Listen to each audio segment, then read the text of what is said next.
की शेतकऱ्याचं कर्ज माफ झालं पाहिजे। तुम्ही त्याला ओला दुष्काळ म्हणा, नाही तर तुमच्या अकलेचा दुष्काळ म्हणा, काही म्हणा, पण शेतकरी आज संकटात आहे, ती अजूनही दिली जात नाहीये। मुख्यमंत्रीमध्ये पंतप्रधानांना भेटून आले, पंतप्रधान तिकडे प्रस्तावाची वाट बघतायत आणि मुख्यमंत्री आपला अभ्यास चालू आहे। दोन उपमुख्यमंत्री, दोन हाफ आणि एक फुल दोन हाफ, हे त्यांचं एक पत्र आहे तत्कालीन मुख्यमंत्र्यांना, म्हणजे मीच होतो तेव्हा।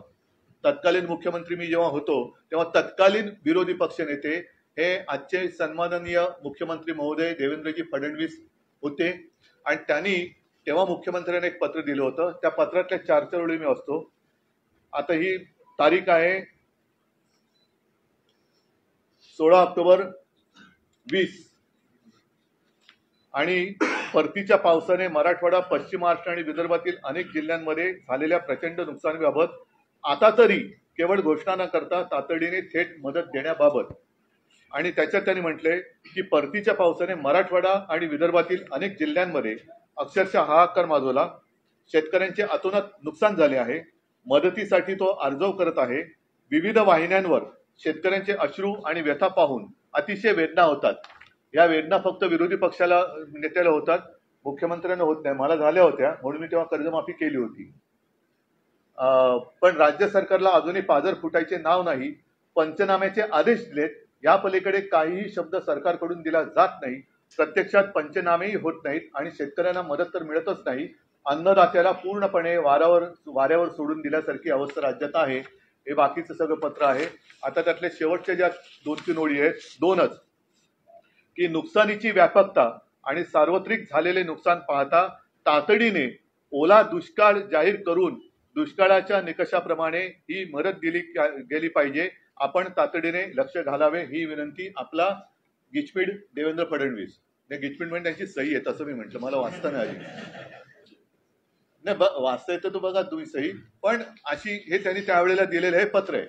आता तेव्हा ओला दुष्काळी संज्ञा होती आणि मग तुमचं सरकार आलं ती संज्ञा काढली का? तर हे फालतू शब्दाचे खेळ करू नका। त्यावेळेला सुद्धा आमची नियत काढली गेली, सगळं काढलं गेलं, पण शेतकऱ्याला आज जी मदत पाहिजे ती अजूनही दिली जात नाहीये। मुख्यमंत्रीमध्ये पंतप्रधानांना भेटून आले, पंतप्रधान तिकडे प्रस्तावाची वाट बघतायत आणि मुख्यमंत्री आपला अभ्यास चालू आहे। दोन उपमुख्यमंत्री, दोन हाफ आणि एक फुल दोन हाफ, असे त्यांचा अभ्यास आणि प्रस्ताव बनवणं सुरू आहे। आता हे जे काय थोतांड आहे, केंद्राचं पथक, माझ्या माहितीप्रमाणे, आपल्याकडे माहिती असेल तर मला, मी चुकीचं बोलत असेल तर मला करेक्ट करा, की केंद्राचं पथक अजूनही राज्यात आलेलं नाही। केंद्राचं पथक येणार केव्हा, येणार की नाही येणार, आल्यानंतर त्यांची सगळी पाहणी होणार कधी, मग त्यांचे पंचनामे होणार कधी, म्हणजे हे सगळं या सरकार म्हणजे एकदम निर्दयीपणाने हा कारभार चाललेला आहे। एक तर तातडीने मी पुन्हा त्याचा पुनरुच्चार करतो की शेतकऱ्याचं कर्ज माफ झालं पाहिजे। तुम्ही त्याला ओला दुष्काळ म्हणा, नाही तर तुमच्या अकलेचा दुष्काळ म्हणा, काही म्हणा, पण शेतकरी आज संकटात आहे। शेतकऱ्याला ताबडतोब हेक्टरी 50,000 रुपये मदत झाली पाहिजे। बाकीचे सुद्धा खूप विषय आहेत, कारण घरदारं वाहून गेलेली आहेत। पंतप्रधान आवास योजना हे मी यापूर्वी सुद्धा बोललेलं, तशी ग्रामीण योजना परत एकदा आणा किंवा नव्याने आणा, आणि शेतकऱ्यांची जी ज्याला मी काय म्हणेन, जेमतेम काही घर आहे त्याला घर म्हणणं सुद्धा फार धाडसाचं ठरेल, अशा प्रकारचे निवारे आहेत, खोपटी आहेत, आणि ते पाण्यामध्ये वाहून जातात। आता यांचे निकष काय की ज्यांचं काय घरदार वाहून गेले त्या घरात 48 तास पाणी राहिलं पाहिजे, हा कुठला निकष आहे?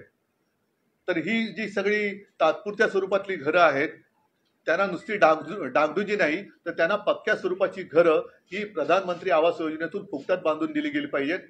शाळा सुद्धा ताबडतोब सुरू केल्या गेल्या पाहिजेत। आणि पहिली महत्वाची गोष्ट, याच्यात सुद्धा माझ्याकडे माहिती आलेली नाही, पण जेव्हा मी मुख्यमंत्री होतो आणि पश्चिम महाराष्ट्रामध्ये अतिवृष्टी झाली होती, मी त्या छावण्यांना सुद्धा भेट दिली होती।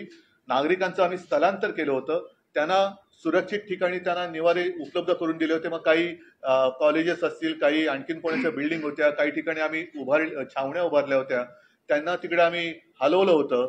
त्यांच्या आरोग्याची सुद्धा आम्ही एक व्यवस्था केली होती, कारण असा पाऊस झाल्यानंतर रोगराई पसरण्याचा